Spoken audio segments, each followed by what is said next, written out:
উত্তর থেকে দক্ষিণবঙ্গ একই রক্তাক্ত পরিস্থিতি। ভাঙড়ের পর মালদা, রক্তাক্ত রাজনীতিতে চাঞ্চল্যকর ছবি মালদার ইংরেজ বাজারে।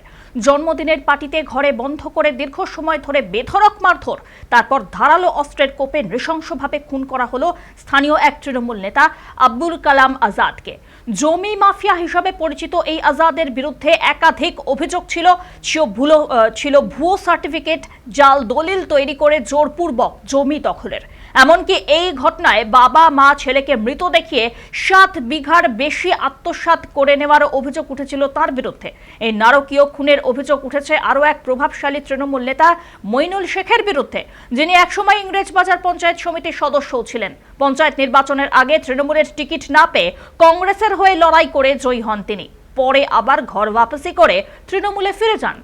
জেলা তৃণমূলের শীর্ষ নেতৃত্বের ঘনিষ্ঠ বলেই এলাকায় পরিচিত এই নেতা মাসল পাওয়ার সহ জমি কারবারের চক্রের অন্যতম মাস্টার মাইন্ড বলেও অভিযোগ।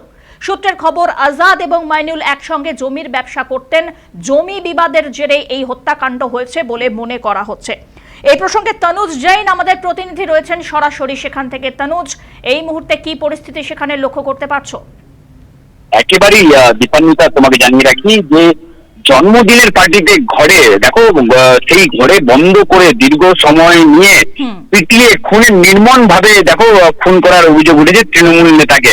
আর যে নেতা আবার জমি মাফিয়া তালিকায় নাম রয়েছে, আর খুনের অভিযোগ আরো এক জমি মাফিয়া তথা তৃণমূল নেতা তথা পঞ্চায়েত সদস্যের বিরুদ্ধে। আর দেখো অভিযুক্ত তৃণমূল নেতাকে আটক করেছে ইংলিশ বাজার থানার পুলিশ। আর এই ঘটনাটি ঘটেছে মালদার ইংলিশ বাজারের লক্ষ্মীপুর এলাকায়। আর মৃত স্থানীয় তৃণমূল নেতা আবুল কালাম আজাদ আর জোর করে জমি দখল, জাল সার্টিফিকেট, জাল দলিল বানিয়ে জমি দখলের অভিযোগও আছে। কিছুদিন আগেই দেখো বাবা ছেলেকে মৃত বানিয়ে 7 বিঘার জমি বাগান হাতিয়ে নেওয়ার অভিযোগ এই নেতার বিরুদ্ধেই আছে। আর খুনের অভিযোগ মাইনুল শেখের বিরুদ্ধে। মাইনুল শেখ এলাকায় প্রভাবশালী তৃণমূল নেতা, আর একসময় দেখো ইংলিশ বাজার পঞ্চায়েত সমিতির সদস্য ছিলেন। পরে নির্বাচনের ঠিক আগে দেখো তৃণমূল টিকিট না পেয়ে লক্ষ্মীপুর গ্রাম পঞ্চায়েতে কংগ্রেসের টিকিটে জয়লাভ করে তারপরে আবার তৃণমূলে প্রত্যাবর্তন করেছিলেন, এমনটাই জানা গেছে। আর শুধু এটাই নয় যে তৃণমূলের যে জেলা সভাপতি থেকে শুরু করে এলাকার তাবর নেতাদের সঙ্গে ছবি দেখা গেছে।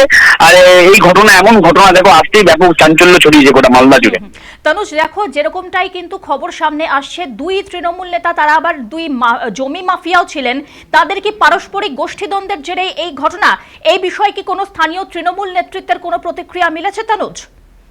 দেখো সূত্রে আমরা যেটা জানতে পারছি যে প্রচুর টাকার লেনদেন রয়েছে। এমন সেই মাইনুল যে শেখ আর আবু কালাম আজাদ, এই 2 যে নেতা একসঙ্গে জমি মাফিয়া রাত চালাতেন, একসঙ্গে জমি ব্যবসা করতেন, আর মোটা টাকার লেনদেনের জন্যই এই খুন, এমনটাই মনে করছে দীপান্বিতা। ধন্যবাদ তনুজ। তনুজ জৈন আমাদের প্রতিনিধির সঙ্গে ছিলেন আমাদের, আর তিনি জানালেন বিস্তারিত যে এই মুহূর্তে সেখানকার কি খবর। কিন্তু একটা বিষয় বারবার লক্ষণীয়, যে বরাবরই পশ্চিমবঙ্গের এই মধ্যভাগীয় অঞ্চল অর্থাৎ বাঁকুড়া, বীরভূম, মালদা, পুরুলিয়া, এই গোটা অঞ্চলটি এবং নদিয়ার কিছু অঞ্চল বরাবরই জমি বালি মাফিয়া কিংবা এই সংক্রান্ত জিনিসপত্র বা পাথর বালি পাচারের একটি অন্যতম প্রাণকেন্দ্র হিসাবে ধরে নেওয়া হয়। এবং এই প্রসঙ্গে বারবার উঠে এসেছে শাসক দল ঘনিষ্ঠ নেতা নেতৃত্ব বা তৃণমূল, সরাসরি তৃণমূলের নাম। আর সেখানেই এবার অন্যতম 2 তৃণমূল নেতৃত্ব, তারা আবার জমি মাফিয়া নামেও পরিচিত ছিল। আজাদ আর মাইনুল একসঙ্গে জমির ব্যবসা করতেন, আর সেই বিবাদের জেরে এই হত্যাকাণ্ড হয়েছে বলেই মনে করা হচ্ছে।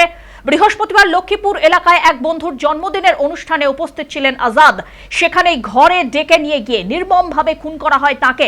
অভিযুক্ত মাইনুল শেখকে ইতিমধ্যেই গ্রেপ্তার করা হয়েছে। এদিকে গোটা ঘটনার তদন্তে নেমেছে ইংরেজ বাজার থানার পুলিশ। এলাকায় রয়েছে চরম উত্তেজনা, রাজনৈতিক মহলেও তীব্র চাঞ্চল্য। স্থানীয় সূত্রে খবর, জমি মাফিয়ার প্রভাবশালী নেটওয়ার্কের ব্যক্তিগত লোভ, বিশ্বাসঘাতকতা আর রাজনৈতিক সুবিধার লড়াই শেষমেশ এক ভয়াবহ হত্যাকাণ্ডে পরিণত হলো। আর যার জন্য ব্যাপক চাঞ্চল্য ছড়িয়ে পড়েছে গোটা এলাকায়। রীতিমতো আতঙ্কে ভুগছেন স্থানীয়রা।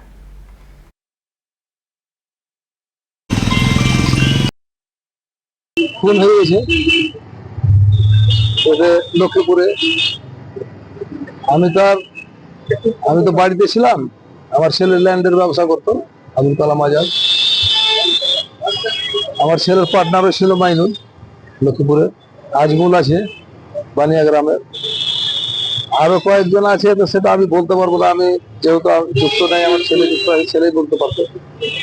সেটা পুলিশ তদন্ত করে দেখবে। বাড়ির লোক বলেছে, যে বাড়িতে ঘটনা সেই বাড়ির লোক বলেছে মাইনুল এবং মাইনুলের ছেলে নেতৃত্ব দিয়ে ধরাই মার্ডার করে পিটিয়ে। হ্যাঁ, টাকা পয়সা হলে হতে পারে, জমি দিয়ে একটা গন্ডগোল আছে, ওটা পুলিশের সামনেও বলেছে। মাইনুল কে কালাম 9 বিঘা জমি আমার বিক্রি করে দিয়েছে। তো ওটা অ্যাকচুয়ালি আমার ছেলে কাউরি জমি বিক্রি করেনি, ও পেপারস বলে জমি কিনে আর বিক্রি করে। হ্যাঁ, ওইটা ম্যাটার না, টিএমসি করে। মাইনুল বলতে পারলাম না, কংগ্রেসের টিকিট দিয়ে পাস করে, এটাই বলতে পারলাম না। তৃণমূলে জয়েন করে করেনি, এটা বলতে পারলাম না। আমি ঠিক বলতে পারলাম না। একটা দিলু বলে একটা ছেলে আছে বাগেগড়া, ও আহত হয়েছে, অ্যারেস্ট করতে দেখিনি। মাইনুল উপস্থিত ছিল যখন আমি পুলিশ নিয়ে যাই, ওখানে উপস্থিত ছিল। এবং বাড়ির মেয়েগুলো সরাসরি বলে মাইনুল মারিয়ে দিল। জন্মদিনের পার্টি বন্ধু বান্ধব নিয়ে এসেছিল, বিভিন্ন রকমের অস্ত্র দিয়ে আঘাত করে তাকে ওখানেই মেরে ফেলা দেওয়া হয়েছে, এবং যতক্ষণ না মরেছে ততক্ষণ তারা ওখানে ছাড়েন। এখন সেটা হয়তো ডিটেলস আমরা বলতে পারবো না, কিন্তু এটুকু জানি একসঙ্গে ওরা বিজনেস পার্টনার করতেন, যে ল্যান্ড বিজনেস করতেন। জমি সংক্রান্ত ব্যাপার আছে, জমি সংক্রান্ত বিজনেস আছে, কিন্তু উনিও ওখানে বিজনেস করছেন। আবুল কালাম আজাদ আমার ভাগনা ওর এরিয়াতে এসে বিজনেস করছে, তার প্রভাবটা হয়তো কমে যাচ্ছে, তাকে সেখানে বিজনেস করতে দিবে না, এইভাবে তাকে হুমকি দেওয়া হয়। যে আমাদের ইংলিশদার ব্লকে লক্ষ্মীপুরে ভোররাতে যে খুন হয়েছেন, নাম আবুল কালাম আজাদ, তদন্ত করে আমরা যা লোকের মুখে জানতে পেরেছি, লোকের কাছে, যে মহিলা ঘটিত কোনো ঘটনা ছিল, এর সাথে দলের কোনো সম্পর্ক নেই। দলের সাথে কোনোভাবে দলের কেউ জড়িত আছে কিনা আমরা জানি, পুলিশ তদন্ত করবে।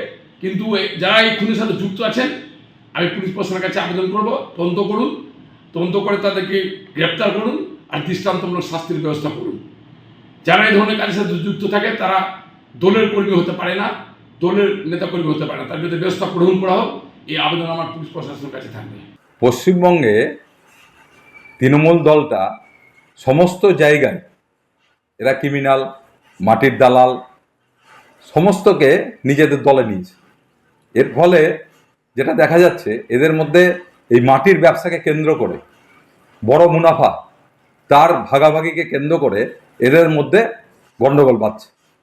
এবং যে খুন করেছে সে তৃণমূলের গ্রাম পঞ্চায়েতের সদস্য, যাকে মারা হয়েছে সেও তৃণমূলের সদস্য, অ্যাক্টিভ সদস্য। স্বাভাবিকভাবেই এটা গোষ্ঠীদ্বন্দ্ব তেমন এটা কিন্তু যে ইললিগাল যে ব্যবসা তৃণমূল করছে, বা তৃণমূলের দলের সঙ্গে যারা যুক্ত তারা যেভাবে অ্যাক্টিভভাবে এই সমস্ত ইললিগাল ব্যবসা করছে, জমি জায়গার ব্যবসাগুলো, তাদের সেই মুনাফার লাভের ভাগাভাগির গণ্ডগোল থেকে এই ঘটনা ঘটেছে।